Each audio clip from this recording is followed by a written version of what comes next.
كنا لنهتدي لولا أن هدانا الله. الحمد لله الذي أتم علينا نعمة الإسلام وأكمل لنا هذا الدين القيم وجعلنا به خير أمة أخرجت للناس نأمر بالمعروف وننهى عن المنكر ونؤمن بالله ونشهد أن لا إله إلا الله وحده لا شريك له ونشهد أن سيدنا محمدا عبده ورسوله أرسله بالهدى ودين الحق ليظهره على الدين كله ولو كره المشركون. فقد قال الله سبحانه وتعالى في كلامه العزيز: أعوذ بالله من الشيطان الرجيم بسم الله الرحمن الرحيم. وضرب الله مثلا رجلين أحدهما أبكم لا يقدر على شيء وهو كل على مولاه أينما يوجهه لا يأتي بخير هل يستوي هو ومن يأمر بالعدل وهو على صراط مستقيم. അല്ലാഹു സുബ്ഹാനഹു വ തആല സൂക്ഷിച്ച് അവൻ്റെ കൽപ്പനകൾ അനുസരിച്ച് ജീവിക്കണമെന്ന് ആദ്യമായി എന്നോടും നിങ്ങൾ ഓരോരുത്തരോടുമായി ബോധിപ്പിക്കുകയാണ്, ഓർമ്മപ്പെടുത്തുകയാണ്. അല്ലാഹു സുബ്ഹാനഹു വ തആല അവൻ്റെ നിഷ്കളങ്കരായ ദാസന്മാരിൽ നമ്മേവരെയും ഉൾപ്പെടുത്തി അനുഗ്രഹിക്കുമാറാവട്ടെ. നമ്മിൽ നിന്നും മൺമറഞ്ഞു പോയ മാതാപിതാക്കൾ, ഗുരുനാഥന്മാർ, ബന്ധുമിത്രാദികൾ, സുഹൃത്തുക്കൾ അടക്കമുള്ള സർവർക്കും അല്ലാഹു തആല മഗ്ഫിറത്തും മർഹമത്തും ജന്നാത്തുൽ ഫിർദൗസും നൽകി അനുഗ്രഹിക്കുമാറാവട്ടെ.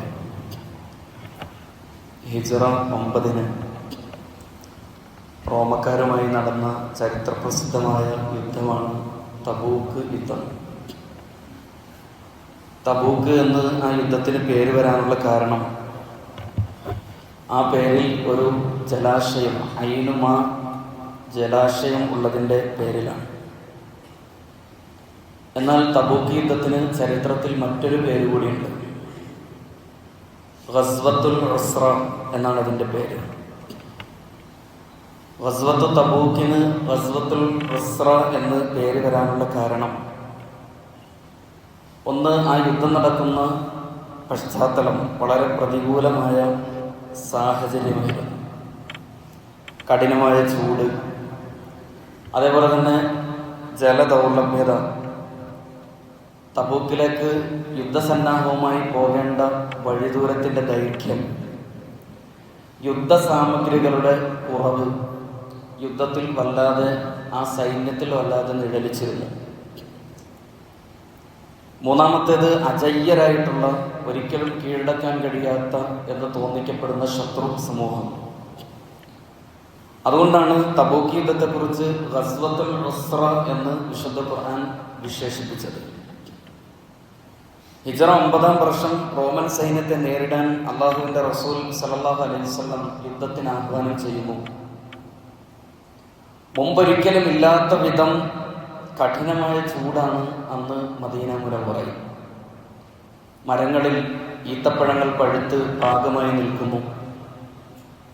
സുഖസൗകര്യങ്ങൾ വിട്ട് യുദ്ധത്തിന് പുറപ്പെടുക എന്ന് പറയുന്നത് മുസ്ലിമീങ്ങളെ സംബന്ധിച്ചിടത്തോളം അങ്ങേയറ്റത്തെ പരീക്ഷണമായിരുന്നു.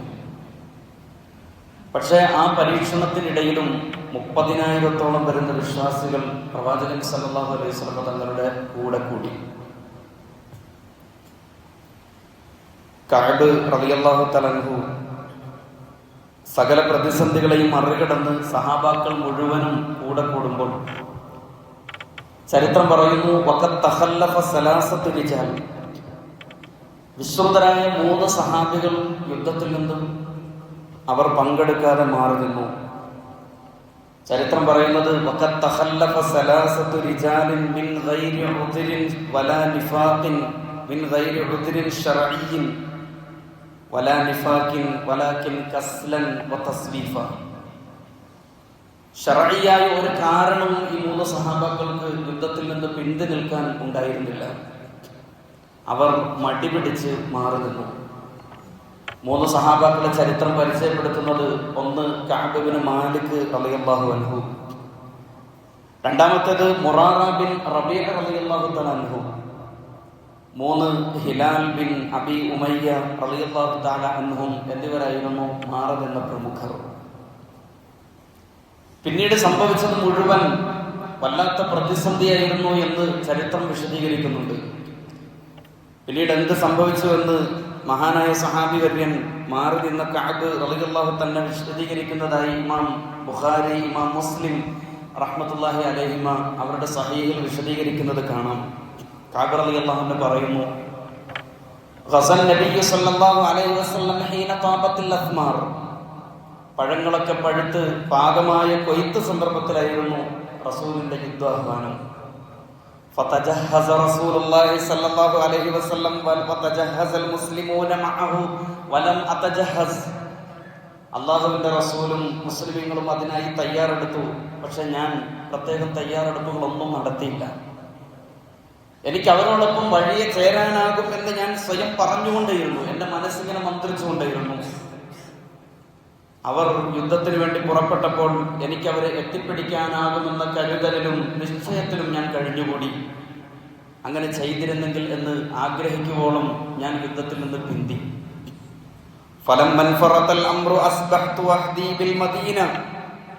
പിറ്റേന്ന് പ്രഭാതത്തിലായപ്പോൾ ഞാൻ അത്ഭുതപ്പെട്ടു. 30,000-ഓളം സഹാബാക്കൾ പ്രവാചകന്റെ കൂടെ തബൂക്കിലേക്ക് യാത്ര തിരിച്ചു. ആകെ മദീനയിലേക്ക് ഞാൻ നോക്കുമ്പോൾ മദീനയിലുള്ളത് കപടവിശ്വാസികൾ എന്ന് മുദ്രകുട്ടപ്പെട്ട ചില മനുഷ്യർ മാത്രം യുദ്ധത്തിൽ നിന്ന് ബോധപൂർവം പിന്തി നിൽക്കുന്നു.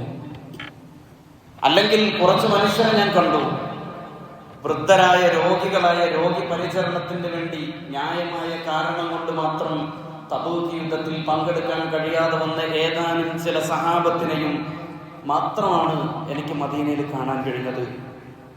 നഷ്ടബോധം, കുറ്റബോധം എന്നെ വല്ലാതെ അലോസരപ്പെടുത്തി. ഹിജ്റ വർഷം 9 റജബിൽ നബി തിരുമേനി സല്ലല്ലാഹു അലൈഹി വസല്ലം തങ്ങളുടെ നായകത്വത്തിൽ തബൂക്കിലേക്ക് പുറപ്പെട്ട ആ യോദ്ധാക്കൾ തിരിച്ചവരെത്തി. യുദ്ധം ആവശ്യമായി വന്നില്ല എന്ന് മാത്രമല്ല, മുസ്ലിമീങ്ങളായിട്ടുള്ള സേനാനികളുടെ, മുജാഹിദുകളുടെ ആഗമനത്തെക്കുറിച്ചറിഞ്ഞ സീസർ ആ സൈന്യത്തെ പിൻവലിച്ചു. അങ്ങനെ ഒരു തുള്ളി ചോര പോലും വീഴ്ത്താതെ ഇസ്ലാമിക സേന തബൂക്കിൽ വിജയം വരിച്ചു. റസൂലുള്ളാഹി സ്വല്ലല്ലാഹു അലൈഹി വസല്ലം തബൂക്കിൽ നിന്ന് മടങ്ങി വരികയാണ് എന്ന വാർത്ത അറിഞ്ഞപ്പോൾ കഅബ് റളിയല്ലാഹു അൻഹു പറയുന്നു, എനിക്ക് വല്ലാത്ത ഭയം തോന്നി. ഞാൻ ഇങ്ങനെ കള്ളങ്ങൾ ആലോചിച്ചു തുടങ്ങി. എങ്ങനെ എനിക്ക് അല്ലാഹുവിന്റെ റസൂലിന്റെ മുമ്പിൽ അവിടെ നിന്റെ കോപത്തിൽ നിന്ന് എങ്ങനെ എനിക്ക് രക്ഷപ്പെടാൻ കഴിയും? എന്റെ കുടുംബത്തിലെ വേണ്ടപ്പെട്ടവരോട്, സമൂഹത്തിലെ ബുദ്ധിജീവികളോട് ഞാൻ ആലോചന നടത്തി.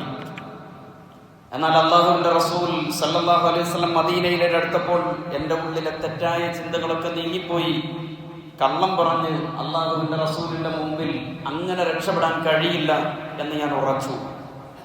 സത്യം മാത്രം എന്റെ റസൂലിനെ എനിക്ക് ബോധ്യപ്പെടുത്തണം. നബി തിരുമേനി സല്ലല്ലാഹു അലൈഹി വസല്ലം മദീനയിലെത്തിയപ്പോൾ ആദ്യം അവിടുന്ന് പള്ളിയിൽ പ്രവേശിച്ച് സാധാരണ യാത്രയിൽ നിന്ന് മടങ്ങി വരാറുള്ളത് പോലെ അല്ലാഹുവിന്റെ റസൂൽ 2 റക്അത്ത് നമസ്കാരം നിർവഹിച്ചു. ജനങ്ങളുടെ മുമ്പിൽ അവിടുന്ന് സാരോപദേശങ്ങൾ നൽകുന്നതിന് വേണ്ടി ഉപവിഷ്ടനായി. യുദ്ധത്തിന് വരാതിരുന്നവർ, ചരിത്രം പറയുന്നു, 80-ലധികം ആളുകൾ വന്ന് അല്ലാഹുവിന്റെ റസൂലിന്റെ മുമ്പിൽ വന്ന് കള്ളസത്യം ചെയ്തുകൊണ്ട് ഒഴിവ് കഴിവുകൾ ബോധിപ്പിക്കാൻ തുടങ്ങി. പ്രവാചകരെ, ഞങ്ങളുടെ വീട്ടിൽ ഞങ്ങൾ യുദ്ധത്തിന് വരാതിരുന്നത് ഇന്ന പ്രശ്നങ്ങൾ ഉണ്ടായിരുന്നു എന്ന് കള്ളം പറഞ്ഞുകൊണ്ട് റസൂൽ സല്ലല്ലാഹു അലൈഹി വസല്ലം തങ്ങളെ ബോധ്യപ്പെടുത്താൻ ശ്രമിക്കുന്ന ചില ആളുകൾ പ്രവാചകൻ സല്ലല്ലാഹു അലൈഹി വസല്ലം അവരുടെ പുറംവാക്കുകൾ സ്വീകരിക്കുകയും അവർക്ക് വേണ്ടി പാപമോചന പ്രാർത്ഥന നടത്തുകയും ചെയ്തു. കഅബ് റളിയല്ലാഹു അൻഹു പിന്നീട് ആ സന്ദർഭം വിശദീകരിക്കുന്നത്, ഫജിത്തു ഫസല്ലംതു അലൈഹി ഫതബസ്സമ തബസ്സുമൽ മുഗ്ളബി, അല്ലാഹുവിന്റെ റസൂലിന്റെ അടുക്കൽ ഞാൻ വന്ന് സലാം പറഞ്ഞു. ദേഷ്യം കലർന്ന പുഞ്ചിരിയോടെ അല്ലാഹുവിന്റെ റസൂൽ സല്ലല്ലാഹു അലൈഹി വസല്ലം എന്നോട് ഗൗരവഭാവത്തിൽ അവിടെ നിന്നോട് ചോദിച്ചു, മാ ഖല്ലഫക യാ കഅബ്, കഅബേ, താങ്കൾ എന്താണ്, താങ്കളെ പോലൊരു മനുഷ്യൻ എന്തുകൊണ്ട് തബൂക്കലെ യുദ്ധാഹ്വാനത്തിന് ചെവിയോർത്ത് ഞങ്ങളുടെ കൂടെ വന്നില്ല? മഹാനായ കഅബ് റളിയല്ലാഹു അൻഹു നിശ്ചേഷ്ടനായി നിന്നു പോകുന്ന സന്ദർഭം അദ്ദേഹം പറഞ്ഞു, യാ റസൂലല്ലാഹ്, വല്ലാഹി ലൗ ജലസ്തു ഇലാ ഗൈരിക മിൻ അഹ്ലി ദുനിയ ലഖറജ്തു മിൻ സഖ്തിഹി ബിഉദ്രിൻ വലഖദ് ഉഅതീതു ജദലൻ വല്ലാഹി മാ കാന ലി ഉദ്റുൻ ഹീന തഖല്ലഫ്തു അൻക. അല്ലാഹുവിന്റെ റസൂലേ, അങ്ങല്ലാത്ത മറ്റേതെങ്കിലും നേതാവിന്റെ മുന്നിലാണ് ഞാൻ ഇരിക്കുന്നതെങ്കിൽ ഒരുപക്ഷെ എനിക്ക് കള്ളം പറഞ്ഞ് രക്ഷപ്പെടാൻ കഴിയുമായിരുന്നു. എനിക്ക് സംസാരിക്കാൻ നല്ല കഴിവുണ്ട്, നല്ല വാക്ചാതുരിയുണ്ട്. അങ്ങയോട് കള്ളം പറഞ്ഞ് അങ്ങയെ തൃപ്തിപ്പെടുത്തിയാലും സത്യമറിയുന്ന പടച്ചവൻ അങ്ങയെ എനിക്കെതിരെ പ്രകോപിപ്പിക്കും എന്ന് എനിക്ക് ന്യായമായിട്ടും ഞാൻ ഉറച്ചു വിശ്വസിക്കുന്ന നബിയെ. സത്യത്തിൽ എനിക്ക് യാതൊരു തരത്തിലുള്ള ഒഴിവ് കഴിവും ഉണ്ടായിരുന്നില്ല. അലസതയും ഉദാസീനതയും മാത്രമായിരുന്നു തബൂക്കിൽ താങ്കളോടൊപ്പം പുറപ്പെടാൻ എന്നെ പ്രേരിപ്പിച്ചത് എന്ന് പുറപ്പെടാതിരിക്കാൻ എന്നെ പ്രേരിപ്പിച്ചത് എന്ന് കഅബ് റളിയല്ലാഹു തആല പ്രവാചകന്റെ മുമ്പിൽ വന്ന് പറഞ്ഞു. റസൂൽ സല്ലല്ലാഹു അലൈഹി വസല്ലം സഹാബികളോട് പറഞ്ഞു, അമ്മാ ഹാദാ ഫഖദ് സദഖ്. കഅബ് പറഞ്ഞത് സത്യമാണ്. ഫഖും ഹത്താ യഖ്ളി അല്ലാഹു ഫീക്. പക്ഷേ യുദ്ധത്തിന് പുറപ്പെടാതെ മടി പിടിച്ചിരുന്ന കഅബിന്റെ വിഷയത്തിൽ പടച്ച തമ്പുരാൻ ഒരു തീരുമാനമെടുക്കുന്നത് വരെ എനിക്കൊന്നും പറയാനില്ല എന്ന് പറഞ്ഞ് അല്ലാഹുവിന്റെ റസൂൽ സല്ലല്ലാഹു അലൈഹി വസല്ലം തങ്ങൾ കഅബിന്റെ മുമ്പിൽ കൈമലത്തുന്നുണ്ട്. കഅബ് റളിയല്ലാഹു അൻഹു ആ സന്ദർഭം പറയുന്നത് അതിവൈകാരികമായിട്ടാണ്. സഹീഹ് മുസ്ലിമിലും ബുഖാരിയിലും കാണാം. അദ്ദേഹം പറയുന്നു, ഞാൻ അവിടെ നിന്ന് പുറത്തിറങ്ങിയപ്പോൾ എൻ്റെ കുടുംബക്കാർ, എൻ്റെ വേണ്ടപ്പെട്ടവർ എന്നെ കുറ്റപ്പെടുത്തി. മറ്റുള്ളവരെ പോലെ എന്തെങ്കിലും ഒഴിവ് കഴിവ് പറഞ്ഞിരുന്നെങ്കിൽ റസൂൽ താങ്കൾക്ക് പുറത്തു തരികയും അല്ലാഹുവിനോട് ഇസ്തിഗ്ഫാർ നടത്തുകയും ചെയ്യുമായിരുന്നില്ല കഅബ്. ആ സന്ദർഭത്തിൽ കഅബ് റളിയല്ലാഹു അൻഹു തന്റെ വേണ്ടപ്പെട്ടവരോട് പറയുന്നുണ്ട്, ഞാൻ പറഞ്ഞ സത്യത്തിൽ നിന്ന് മാറാൻ പോലും എൻ്റെ കുടുംബക്കാരന് നിർബന്ധിച്ചപ്പോൾ എൻ്റെ മനസ്സിൽ അങ്ങനെ ഒരു ചിന്ത കടന്നു വന്നു. പക്ഷേ എന്നെ പോലെ മറ്റാരെങ്കിലും ഇതേ മാനസികാവസ്ഥ ഉള്ളവരുണ്ടോ എന്ന് ഞാൻ അവരോട് അന്വേഷിച്ചപ്പോൾ ബദറിൽ പങ്കെടുത്ത സാലിഹീങ്ങളായ 2 മനുഷ്യർ, ബദറിൽ പങ്കെടുത്തവർക്ക് ഞാൻ പുറത്തു നിന്നിരിക്കുന്നു, ഇനി നിങ്ങൾ എന്ത് ചെയ്താലും എന്ന് പറയപ്പെട്ട 2 ബദരീങ്ങളായ സഹാബികൾ കൂടി എൻ്റെ അതേ മാനസികാവസ്ഥയിൽ ഉണ്ട് എന്ന് അവരറിയിച്ചപ്പോൾ എനിക്ക് വല്ലാത്ത ആശ്വാസം തോന്നി. ഞങ്ങൾ 3 പേരോടും സംസാരിക്കുന്നത് അല്ലാഹുവിന്റെ റസൂൽ വിലക്കുകയാണ്. പുണ്യ റസൂലിനെ കാണാൻ കൊതിയോടുകൂടി, പുണ്യ റസൂലിന്റെ മന്ദസ്മിതം തൂകുന്നത് കാണാൻ എല്ലാ ദിവസവും കൊതിയോടുകൂടി പള്ളിയിൽ വരുന്ന 3 സഹാബാക്കൾ. ആ സഹാബാക്കളോട് മുഴുവൻ സഹാബത്തും പ്രവാചകനും മിണ്ടുന്നില്ല. വല്ലാത്ത പ്രതിസന്ധി നിറഞ്ഞ സാഹചര്യം. കഅബ് റളിയല്ലാഹു അൻഹു പറയുന്നു, മനസ്സിലെ ചൂടേറ്റ് തകർന്ന നട്ടുച്ച നേരത്തെ ഉഷ്ണം കഅബ് റളിയല്ലാഹു തആല അൻഹുവിന് അത് വളരെ നിസ്സാരമായി തോന്നി. പെരുവഴിയിലൂടെ അദ്ദേഹം നടക്കുകയാണ്. ഈന്തപ്പനയിൽ ഇരുന്ന് ചിലയ്ക്കുന്ന പക്ഷികൾ പോലും തന്നെ പരിഹസിക്കുന്നോ എന്ന് ഒരു വേള തോന്നിപ്പോകുമാറ് ഈ ഭൂമി മുഴുവൻ അദ്ദേഹത്തിന് ഇടുക്കമുള്ളതായി അനുഭവപ്പെട്ടു. ലോകം തന്നെ ഈ പാപിയായ മനുഷ്യൻ നടക്കുന്നത് കണ്ടില്ലേ എന്ന് കുത്തിപ്പറയുന്നത് പോലെ കഅബ് റളിയല്ലാഹു തആല അൻഹുവിന് തോന്നി. അദ്ദേഹം പറയുന്നു, എൻ്റെ 2 കൂട്ടുകാരും വീട്ടിലിരുന്ന് അവർ തേങ്ങി കരയുകയാണ്. ഒരൽപ്പം ആത്മവിശ്വാസത്തിൽ ഞാൻ അല്ലാഹുവിന്റെ റസൂലിന്റെ പള്ളിയിൽ വരും, മുസ്ലിമീങ്ങളോടൊപ്പം നമസ്കരിക്കാൻ ഞാൻ വരും. പക്ഷെ ഒരു മനുഷ്യനും എന്നോട് മിണ്ടില്ല. അടുത്ത ബന്ധുക്കൾ പോലും എന്നെ കാണുമ്പോൾ മുഖം തിരിച്ചു നടന്നു പോകുന്നത് എന്നിൽ വല്ലാത്ത വേദനയുണ്ടാക്കി. ഞാൻ മദീനയിലെ അങ്ങാടിയിലൂടെ നടക്കുമ്പോൾ മദീനയിൽ ഭക്ഷണം വിൽക്കാൻ വന്ന ഷാം നിവാസിയായ ഒരു കർഷകൻ ചോദിക്കുന്നുണ്ട്, നിങ്ങൾക്കാർക്കെങ്കിലും കഅബ് ബിൻ മാലിക്കിനെ അറിയുമോ? കഅബ് ബിൻ മാലിക്കിനെ അറിയുമോ എന്ന് ആ മനുഷ്യൻ അന്വേഷിക്കുന്നത് ഞാൻ എൻ്റെ ചെവി കൊണ്ട് പലരോടും അന്വേഷിക്കുന്നത് പലതവണ ഞാൻ കേട്ടു. ആരോ എന്നെ ചൂണ്ടിക്കാണിച്ചിട്ട് പറഞ്ഞു, ആ അലഞ്ഞു തിരിഞ്ഞു നടക്കുന്ന മനുഷ്യനാണ് കഅബ് എന്ന്. ആ മനുഷ്യൻ, അദ്ദേഹം ഗസ്സാനിലെ രാജാവിന്റെ ഒരു കത്ത് എനിക്കിങ്ങനെ നൽകി. ആ കത്തിൽ ഇപ്രകാരമായിരുന്നു ഉണ്ടായിരുന്നത്, ഖദ് ബലഗനി അന്ന സാഹിബക മുഹമ്മദ് ഖദ് ജഫാത് വലം യജഅലക അല്ലാഹു ബിദാരി ഹവാനിൻ വലാ മദിഅ ഫൽഹഖ് ബിനാ നുവാസിക്. കത്തിന്റെ വാചകം ഇങ്ങനെയായിരുന്നു, അല്ലയോ കഅബ്, നിന്റെ കൂട്ടുകാരൻ മുഹമ്മദ് നിന്നെ ബഹിഷ്കരിച്ചിരിക്കുന്നു എന്ന് ഞാൻ അറിയുന്നു.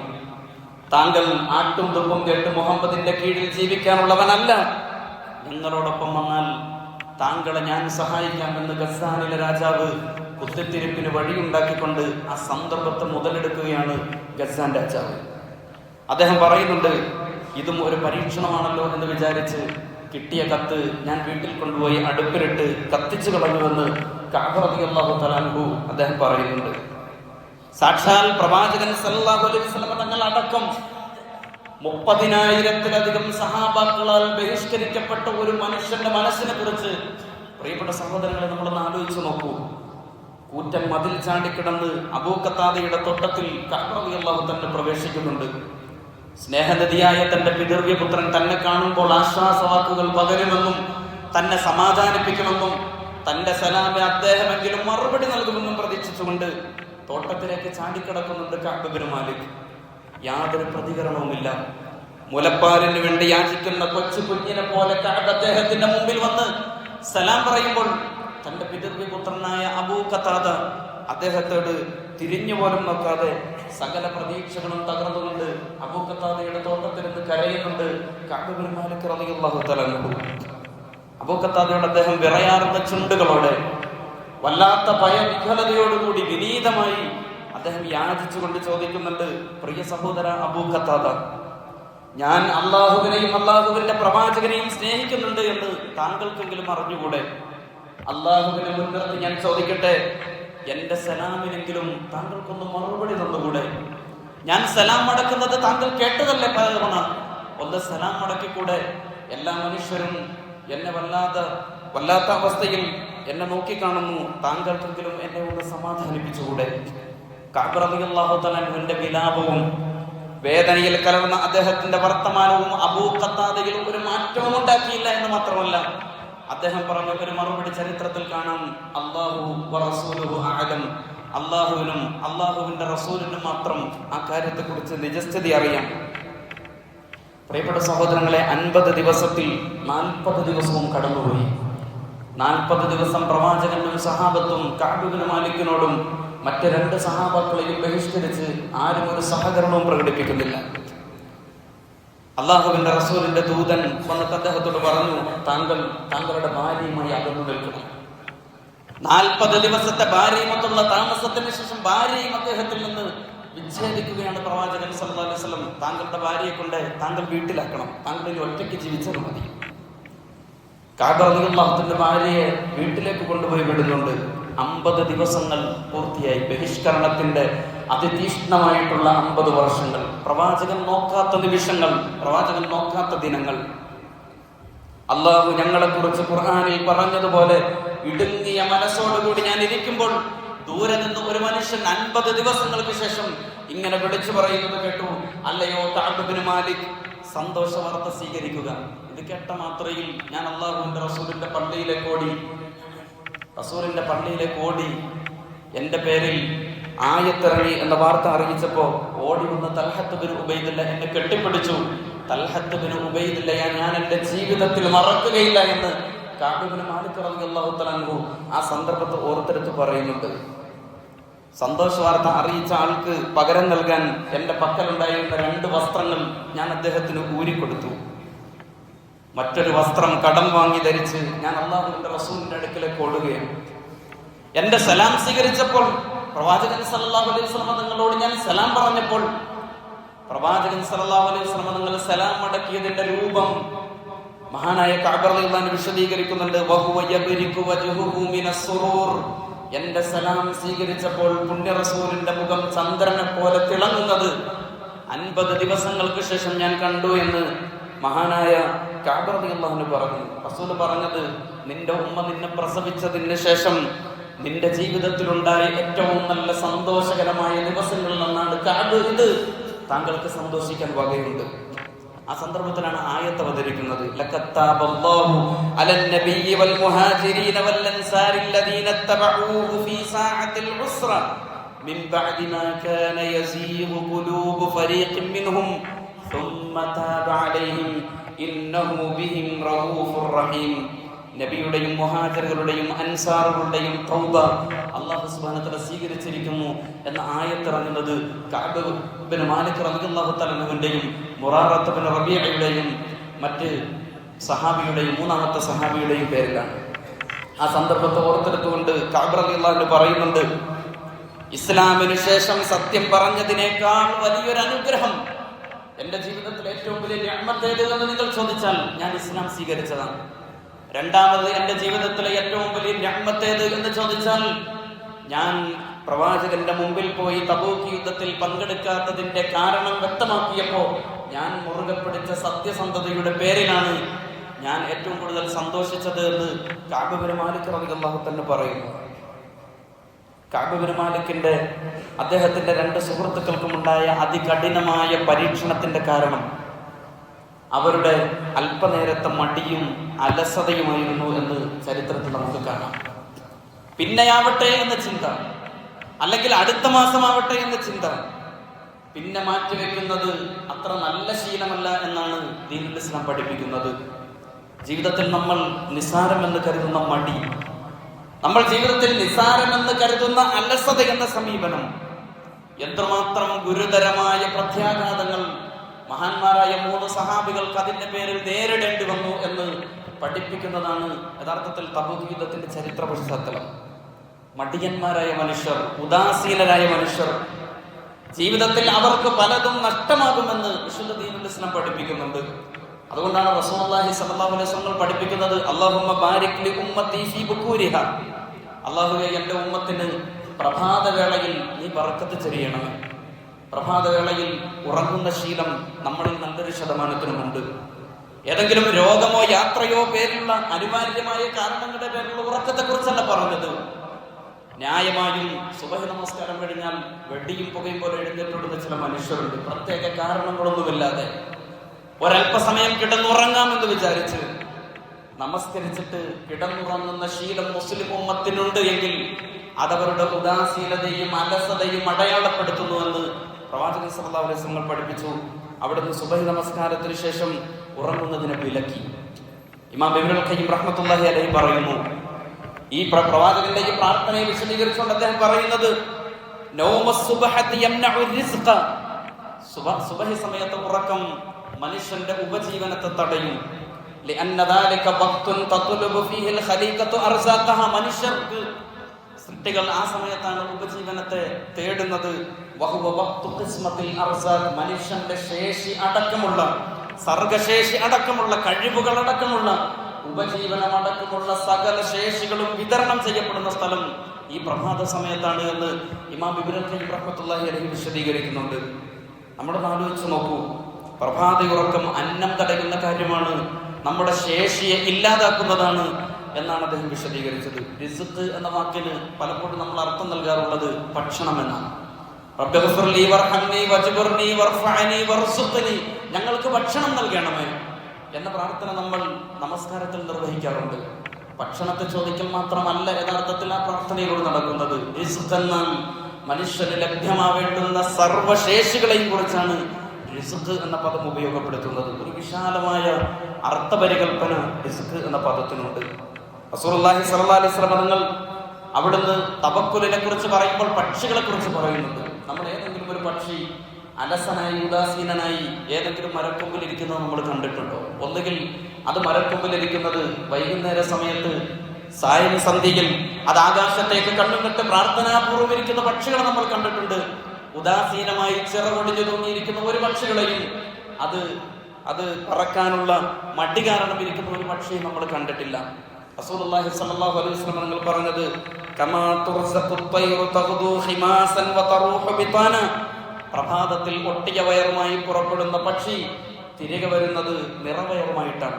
എന്ന് പറഞ്ഞാൽ അതിരാവിലെ ഇറങ്ങി പുറപ്പെടുന്ന കാര്യങ്ങളിൽ നിങ്ങൾക്ക് സമൃദ്ധി ഉണ്ടാവും, ഐശ്വര്യമുണ്ടാകും, സന്തോഷകരമായ ജീവിതം നിങ്ങൾക്ക് പ്രദാനം ചെയ്യും എന്നാണ് റസൂലുള്ളാഹി സ്വല്ലല്ലാഹു അലൈഹി വസല്ലം പറയുന്നത്.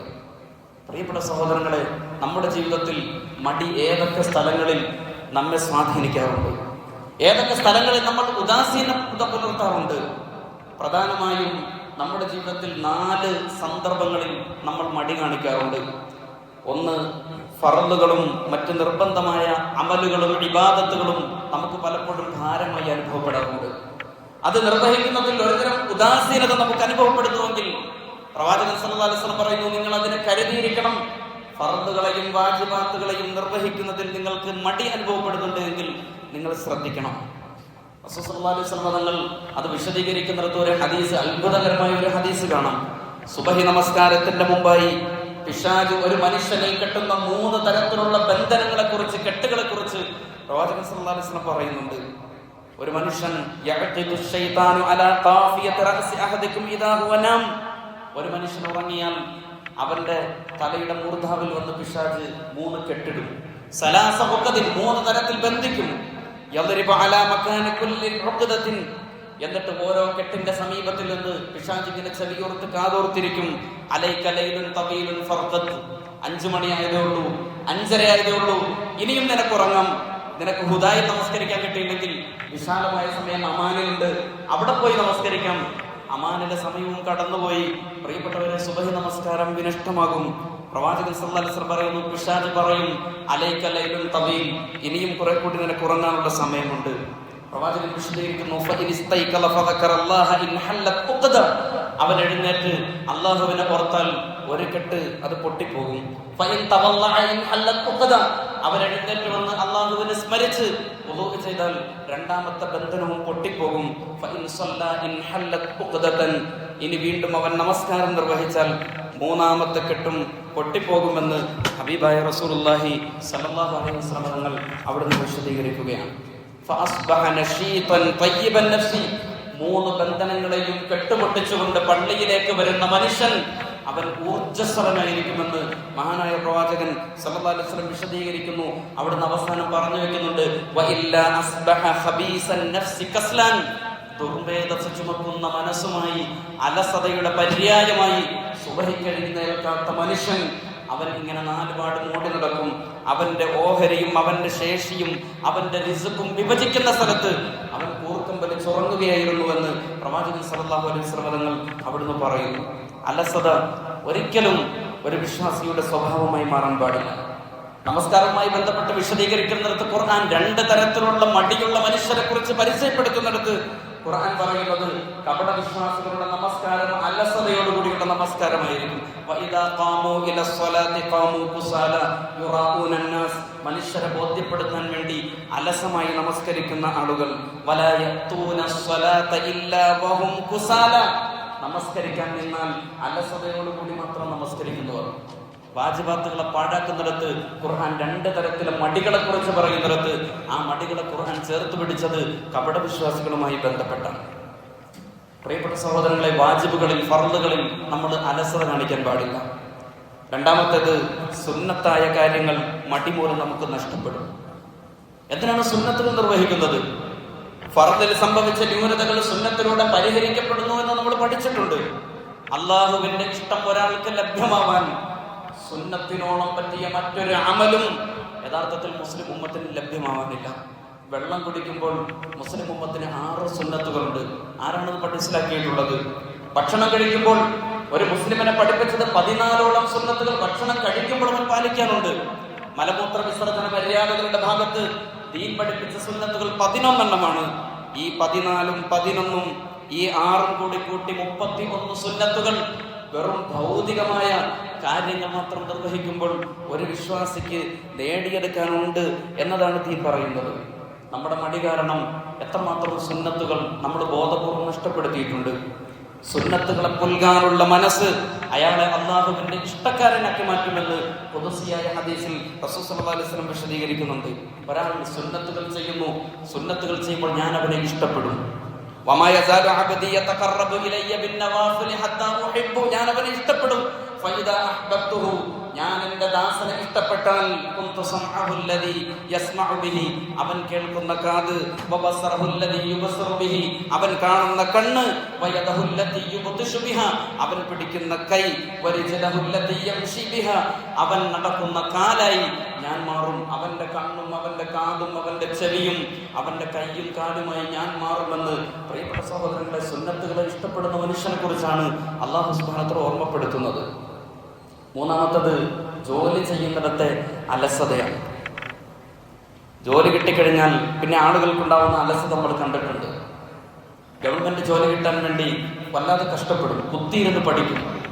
കിട്ടിക്കഴിഞ്ഞാൽ അലസവും ഉദാസവുമായി സമീപനം സ്വീകരിക്കുന്ന ആളുകൾ. ഗവൺമെന്റ് ജോലിക്കാരെ കുറിച്ച് മാത്രമല്ല പറഞ്ഞത്, ജോലി കിട്ടാൻ വേണ്ടി എടുക്കുന്ന പരിശ്രമത്തിന്റെ 1/3 പരിശ്രമം, 1% പരിശ്രമം പോലും യഥാർത്ഥത്തിൽ ആ ജോലിയോടുള്ള കൂറും കടപ്പാടും കാണിക്കാത്ത ജോലിക്കാരായിട്ടുള്ള ആളുകൾ. റസൂലുള്ളാഹി സ്വല്ലല്ലാഹു അലൈഹി വസല്ലം പറഞ്ഞു, ഇന്നല്ലാഹ സായിലു കുല്ലി റാഇൻ അമ്മസ്തർആഹു. ഒരു മനുഷ്യനോട് അവൻ ചെയ്യുന്ന ഉത്തരവാദിത്വത്തെക്കുറിച്ച്, അവന്റെ ഉത്തരവാദിത്വത്തെക്കുറിച്ച് ചോദ്യം ചെയ്യപ്പെടും. നാലാമത് ഒരു വിഭാഗം ആളുകളുണ്ട്, ബാക്കിയുള്ളവരെ ആശ്രയിച്ച് ജീവിക്കുന്ന ആളുകൾ. ചില പ്രസ്ഥാനങ്ങളിൽ, ചില സംഘടനകളിൽ, ചില രാഷ്ട്രീയ പാർട്ടികളിൽ അങ്ങനെയുള്ള ചില ആളുകളുണ്ടാവും. സംഘടനയെ കൊണ്ട് ജീവിക്കുന്ന ആൾ, ഒരു ജോലിക്കും ഒരു തൊഴിലിനും പോകാത്ത മനുഷ്യർ, കഴിവും ശേഷിയും ഉണ്ടായിരിക്കെ ഭിക്ഷയാചിക്കുന്ന മനുഷ്യർ, ഒന്നും ചെയ്യാത്ത ആളുകൾ, ക്രിയാത്മകമായി ഒന്നും ചെയ്യാനില്ലാത്ത മനുഷ്യർ, അവരും ഏറ്റവും വലിയ അലസനാണ് എന്ന് പ്രവാചകൻ സല്ലല്ലാഹു അലൈഹി വസല്ലം പറയുന്നു. മറ്റുള്ളവരെ ആശ്രയിച്ച് ജീവിക്കുന്ന മടിയന്മാരായ ആളുകളെ വിശുദ്ധ ഖുർആൻ സൂറത്തുൽ നഹ്ലിൽ അല്ലാഹു തആല കൈകാര്യം ചെയ്യുന്നുണ്ട്. വളറബല്ലാഹു മസലൻ റജുലൈൻ, രണ്ട് മനുഷ്യർക്ക് അല്ലാഹു തആല ഒരു ഉദാഹരണം നൽകുന്നു. രണ്ടിൽ ഒരു മനുഷ്യൻ ഊമയാണ്, ഒന്നിനും കഴിയാത്തവൻ. അവൻ തന്റെ യജമാനന് കല്ലുൻ അലാ മൗലാഹു, അവൻ അവന്റെ യജമാനന് ഭാരമാണ്.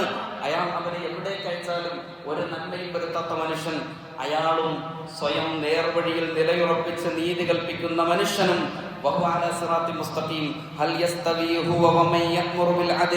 ഒന്നും ചെയ്യാതെ മടി പിടിച്ചിരിക്കുന്ന മനുഷ്യനും നീതിപൂർവ്വം നിലകൊള്ളുന്നവനും ഒരുപോലെയാണോ എന്ന് ചോദിച്ചിട്ടാണ് വിശുദ്ധ ഖുർആൻ ആ വിഷയം കൈകാര്യം ചെയ്യുന്നത്. പ്രിയപ്പെട്ട സഹോദരങ്ങളെ, രണ്ട് കാര്യങ്ങൾ നമ്മുടെ ജീവിതത്തിൽ നമ്മൾ ഉണ്ടാക്കിയെടുക്കണം. ദീൻ പഠിപ്പിക്കുന്നു. മഹാനായ റസൂലുള്ളാഹി സ്വല്ലല്ലാഹു അലൈഹി വസല്ലമയുടെ അടുക്കൽ ജിബ്രീൽ അലൈഹിസ്സലാം വന്നിട്ട് പറയുന്നുണ്ട്, യാ മുഹമ്മദ് സല്ലല്ലാഹു അലൈഹി വസല്ലം, അല്ലയോ പ്രവാചകരെ, ശറഫുൽ മുഅ്മിനി ഖിയാമുൽ ലൈൽ, ഒരു വിശ്വാസിയുടെ അന്തസ്, ഒരു വിശ്വാസിയുടെ പ്രതാപം, ഇസ്സത്ത് എന്ന് പറയുന്നത് രാത്രിയിൽ അയാൾ എഴുന്നേറ്റ് നിന്ന് നമസ്കരിക്കണം. വഇസ്സുഹു, അവന്റെ പ്രതാപവും അന്തസ്സും എന്ന് പറയുന്നത് ഇസ്തിഗ്നാഹു അനിന്നാസ്, രാത്രി നമസ്കാരവും സ്വയം പര്യാപ്തതയും ഒരാൾക്ക് നേടിയെടുക്കാൻ കഴിഞ്ഞാൽ ഇത് രണ്ടിനും മടി മാറ്റിവെക്കേണ്ട കാര്യമാണ്. രാത്രി നമസ്കാരത്തിന് മടി ഉണ്ടാവാൻ പാടില്ല. സ്വയം പര്യാപ്തതയ്ക്ക് അധ്വാനശീലം ഉണ്ടാവണം. ഇത് രണ്ടും അലസത മാറ്റിവെച്ചാൽ ഒരു മനുഷ്യന്റെ അവന്റെ പ്രതാപത്തെ നേടിയെടുക്കാൻ, അവന്റെ അന്തസ്സിനെ വീണ്ടെടുക്കാൻ കഴിയുന്ന രണ്ട് നന്മകളാണ് എന്ന് സാക്ഷാൽ ജിബ്രീൽ അലൈഹിസ്സലാത്തു വസ്സലാം ദൗത്യ നിർവഹണത്തിൽ അത്യധ്വാനിച്ച പ്രവാചകൻ സല്ലല്ലാഹു അലൈഹി വസല്ലം തങ്ങൾക്ക് നൽകിയ രണ്ട് സവിശേഷമായ ഉപദേശമാണ്. പ്രിയപ്പെട്ടവരെ, മടിയുണ്ട് എങ്കിൽ നമ്മൾ അതെങ്ങനെ പരിഹരിക്കണം? പ്രവാചകൻ സല്ലല്ലാഹു അലൈഹി വസല്ലം അതിന്റെ പരിഹാരക്രിയകൾ പറഞ്ഞു തരുന്നു. ഒന്ന്, അള്ളാഹുവിനോട് നിരന്തരമായി പ്രാർത്ഥിച്ചുകൊണ്ടേയിരിക്കണം. അള്ളാഹുവിന്റെ റസൂൽ സല്ലല്ലാഹു അലൈഹി വസല്ലം തങ്ങളുടെ പ്രാർത്ഥന ഹദീസിൽ കാണാം, അല്ലാഹുമ്മ ഇന്നി അഊദു ബിക മിനൽ അജ്സി വൽ കസൽ, അശക്തിയിൽ നിന്ന്, മടിയിൽ നിന്ന്, ഉദാസീനതയിൽ നിന്ന് അള്ളാഹുവേ ഞാൻ നിന്നോട് കാവൽ ചോദിക്കുന്നു.